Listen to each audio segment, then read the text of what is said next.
ವೀಕ್ಷಕರೇ, ಇಲ್ಲಿವರೆಗೂ ತಮ್ಮ ಕಷ್ಟಗಳನ್ನು ಪರಿಹರಿಸಿಕೊಂಡಂಥ ಅನೇಕ ಫಲಾನುಭವಿಗಳಿಂದ ಅವರ ಅಭಿಪ್ರಾಯಗಳನ್ನು ಕೇಳಿದ್ವಿ.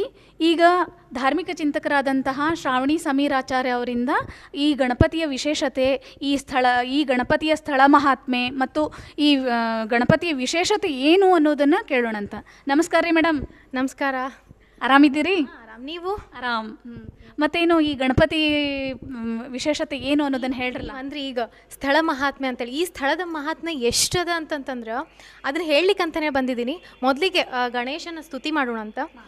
ವಕ್ರತುಂಡ ಮಹಾಕಾಯ ಕೋಟಿ ಸೂರ್ಯ ಸಮಪ್ರಭಾ ನಿರ್ವಿಘ್ನಂ ಕುರು ಮೇ ದೇವೋ ಸರ್ವಕಾರ್ಯೇಷು ಸರ್ವದಾ.